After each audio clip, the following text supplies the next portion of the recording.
Lucas capítulo 17, versículo 26. ¿Cuántos llegamos? ¿Llegamos? Amén. Ok, vamos a leer en el nombre del Padre, del Hijo y del Espíritu Santo. Si nosotros vamos al contexto exegético, es el momento en que el Señor está anunciando su segunda venida. Si vamos a la exégesis de la palabra. Y yo quiero que escuchemos de manera literal y leamos y entendamos de manera literal. Y leemos en el nombre del Padre, del Hijo y del Espíritu Santo. Como fue en los días de Noé, así también serán los días del Hijo del Hombre. ¿Aló? Voy a revelarle algo de una vez. Estamos en los días del Hijo del Hombre. Si usted alguna vez ha estudiado un poquito de historia bíblica, un poquito de exégesis, usted va a entender que lo que le estoy diciendo es real. Estamos en los días del Hijo del Hombre. Le voy a hablar un poquito más. Estamos en el tiempo de los gentiles. Y está terminando el tiempo de los gentiles. Y cuando termina el tiempo de los gentiles, viene la segunda venida del Hijo del Hombre. Bueno, estoy hablando un poquito de exégesis. Siga conmigo. Versículo 28. Así como sucedió en los días de Lot. Comían, bebían, compraban, vendían, plantaban, edificaban. Mas el día en que Lot salió de Sodoma, llovió del cielo fuego y azufre y los destruyó a todos. Y sus bienes en casa no descienda a tomarlos. Y el que en el campo asimismo no vuelva atrás. Versículo 32, subráyelo. Acordaos de la mujer de Lot. Todo el que procure salvar su vida la perderá, y todo el que la pierda la salvará. Os digo que en aquella noche estarán dos en una cama, diga los esposos. El uno será tomado y el otro será dejado. Dos mujeres estarán moliendo juntas, la una será tomada y la otra será dejada. Versículo 36. Dos estarán en el campo, el uno será tomado y el otro será dejado. Y respondiendo le dijeron, ¿dónde, Señor? Él les dijo, donde estuviera el cuerpo, allí se juntarán también las águilas. ¿Qué está ocurriendo aquí? El Señor está haciendo una solemne advertencia sobre la ceguera espiritual que está creando el pecado en el hombre. Y el hombre, porque puede estarse congregando quizá, se le ha olvidado que el Señor permite que nosotros tengamos una tenue libertad, que nosotros podamos tomar nuestras propias decisiones.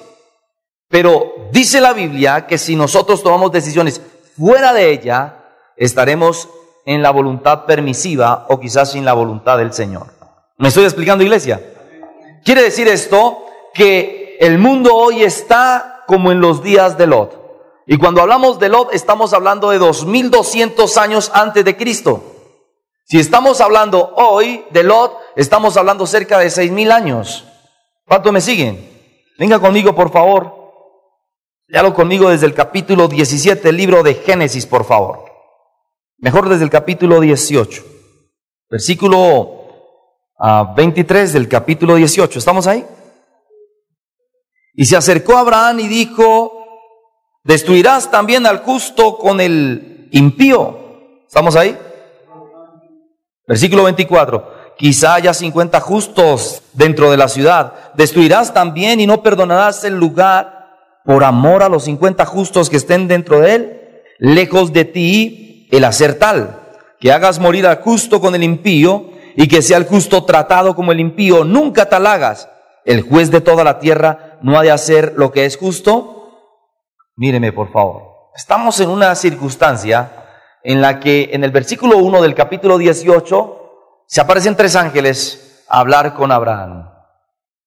Cuando hemos estudiado un poquitico de la estructura teológica, nosotros entendemos que es el Padre, el Hijo y el Espíritu Santo. Pero también tenemos que entender la simbología que Dios está presentando aquí.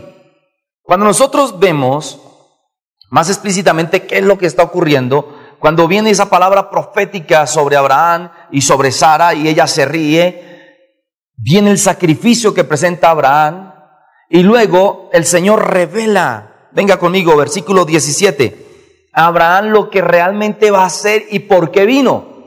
Míreme, dos razones específicas tuvo, mejor no tenía, sino tuvo el Señor para venir a la tierra a hablar con Abraham. Número 1, confirmar su pacto con él. Número 2, revelar su voluntad. ¿Cuántos están aquí? Cuando revela su pacto, el Señor está diciendo, tú eres un escogido. Yo le suplico a usted, lea desde el capítulo 17 allí en su casa, lea todo el capítulo 18 y posteriormente el 19, donde está la consumación de toda esta palabra y donde vamos a llegar. El Señor le dice a Abraham, ¿será que él habla quizá con Jesús, con el Espíritu Santo, encubriré yo esto a Abraham? Leámoslo por favor, versículo 17. Y el Señor dijo, encubriré yo a Abraham lo que voy a hacer. Habiendo de ser Abraham una nación grande y fuerte, habiendo de ser benditas en él todas las naciones de la tierra, porque yo sé que mandará a sus hijos y a su casa después de sí, que guarden el camino del Señor, haciendo, subraye por favor, justicia y juicio, para que haga venir el Señor sobre Abraham lo que ha hablado acerca de él. Versículo 20. Entonces el Señor le dijo, por cuanto el clamor contra Sodoma y Gomorra se aumenta más y más, y el pecado de ellos se ha agravado en extremo, descenderé ahora, y veré si han consumado su obra según el clamor que ha venido hasta mí. Y si no lo sabré, y se apartaron de allí los varones, y fueron hacia Sodoma, pero Abraham estaba aún delante del Señor. Mire, le voy a revelar algo grande aquí. Ahora sí se habían aparecido ángeles alrededor de Abraham. Estaba la chequina de Dios con Abraham, versículo 1, capítulo 18. ¿Estamos ahí? Y se presenta el Señor por medio de su Espíritu Santo y habla con él. Luego el Señor manifiesta su presencia a los 3 varones, versículo 2. ¿Hasta ahí me siguen? Luego el Señor decide hablar en privado con él después de todo lo que ocurre en versículos anteriores con lo acontecido con Sara. ¿Me explico? Luego el Señor los manifiesta y envía su juicio, su justicia y su juicio. Y hay algo interesante, y quiero volver a leerlo, porque le voy a leer una versión griega, muy antigua que tengo aquí, que pude lograr comprar hace varios años. Escúcheme esto. Entonces el Señor le dijo, por cuanto el clamor contra Sodoma y Gomorra se aumenta más y más, y el pecado de ellos se ha agravado en extremo. El clamor se aumenta y el pecado se agrava. ¿Quién clama? ¿Quién tú puedes creer que clama? Pero ¿cuál es justo si en Sodoma no habían justos? El único justo, y lo dice la palabra en 2 de Pedro 2:7, era Lot. ¿Quién podría clamar entonces? Pero Lot, ¿por qué clamaba? ¿Para que se agravara el pecado? ¿O para que hubiera justicia y juicio? Venga conmigo, 2 de Pedro 2:7. ¿Y libró a quién? Al justo Lot, abrumado por la nefanda conducta de los malvados. Porque este justo que moraba entre ellos afligía cada día su alma justa, viendo y oyendo los hechos inicuos de ellos. ¿Sabe el Señor librar de tentación a los piadosos y reservar a los injustos para ser castigados en el día del juicio?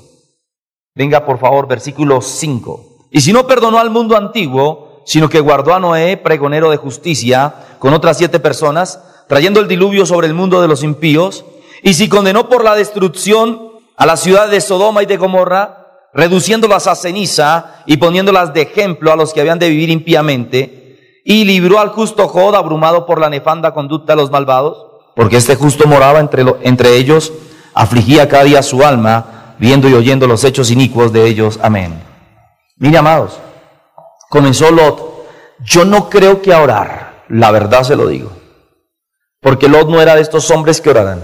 Este hombre puso su tienda a la entrada de Sodoma, porque sabía que allí se vendían las mejores sedas, porque sabía que era casi que un puerto libre de comercio, y este hombre miraba el comercio y se plantó allí. Pero lo que no compartía Lot era toda la inmundicia que este pueblo hacía, su conducta nefanda. ¿Me estoy explicando? Y yo creo que este hombre en su espíritu se sentía conturbado. Pero lo que los cristianos no entienden es que el Señor escucha hasta el clamor de nuestros pensamientos. El Señor está pendiente aún de nuestros pensamientos, de lo más íntimo de nuestro corazón. Y yo creo que este hombre quizá hablaba con Dios. No oraba tal vez, pero quizá, Señor, pero mira esta gente lo que hace. Señor, ¿por qué esto y lo otro? Y comenzó a crearse un rumor y a agravarse el pecado. Y agravarse, esa palabra quiere decir que crea peso. de dolor y sufrimiento. Y miremos cómo el Señor, hablando con Abraham, le dice a Abraham, no hay quien interceda por ellos. ¿Por qué tú no intercedes por ellos? Y entonces Abraham comenzó a interceder, y lo vimos aquí en el versículo 23. Porque el Señor le dijo, ¿sabe qué, Abraham? Voy a destruir todo este pueblo. Y no hay quien interceda por ellos. No hay quien clame por ellos. Y hoy en día, venga por favor, al libro de Isaías capítulo 59, por favor. Versículo 16. Y vio que no había hombre y se maravilló de que no hubiera quien se interpusiese. Y lo salvó su brazo y le afirmó su misma justicia. Pues de justicia se vistió como de una coraza, con yelmo de salvación en su cabeza, y tomó ropas de venganza por vestidura, y se cubrió de celo como un manto. Muchas personas, míreme, se les ha olvidado que el Señor también es un Dios, aparte de ser un Dios de amor, es un Dios que es fuego consumidor. ¿Cuántos recuerdan eso? Y el Señor está diciendo, ¿por qué no intercedes por aquellos que han pecado? ¿Por qué no intercedes por los pecadores? ¿Por qué no intercedes por aquellos que tú ves que están consumados? Yo te he enseñado aquí a orar todos los días por la guerrilla, ¿recuerdan eso? Y vemos los resultados. ¿Cómo le dice Dios a Abraham que ese clamor ha subido hasta él? Yo quiero leerle la versión antigua, tengo una versión de griega, traducida del hebreo al griego, y quiero traducirle cómo fue que el Señor le dijo a Abraham para que Abraham intercediese. Venga conmigo, bueno, léalo usted en su Biblia, en el capítulo 18, versículo 17, y yo quiero que usted me escuche la traducción antigua que tengo. El Señor dijo, no le voy a ocultar a Abraham lo que voy a hacer. Se convertirá en una nación grande y poderosa. Escuche esto. Y todas las demás naciones del mundo encontrarán bendición de él. Lo elegí a él para que enseñe a sus hijos y a su gente a vivir de la manera que el Señor quiere que vivan, haciendo lo que es bueno y lo justo. Y si les enseña a vivir así, entonces yo, el Señor, le daré a Abraham lo que le he prometido. Luego el Señor dijo, versículo 20, existen tantas quejas en contra de Sodoma y Gomorra, y sus pecados son tan grandes que he decidido bajar a ver si en realidad han hecho todas las cosas malas que me han dicho, y si no las han hecho, yo lo sabré. Finalmente los hombres se marcharon de ahí y caminaron hacia Sodoma, pero Abraham se quedó en pie ante el Señor y se le acercó y le dijo, y comenzó la oración de Abraham intercesora por Sodoma y Gomorra, por Adma, por Seboín, y la otra ciudad, que es una ciudad muy pequeña, un caserío, donde decidió irse, en lugar de irse para el monte, a donde Dios lo había mandado, a Lot. El Señor le dice, ¿por qué sube tanto el clamor y la queja? Cuando el hombre peca, está siendo influenciado por gobernadores de las tinieblas, que hacen lo que está escrito en el libro de Job capítulo 1, después del versículo 7, van y se quejan delante de Dios.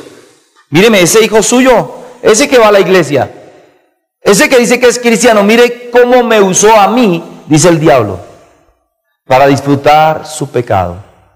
Y entonces se comienza a agravar el clamor del pecado en el cielo en contra del hombre.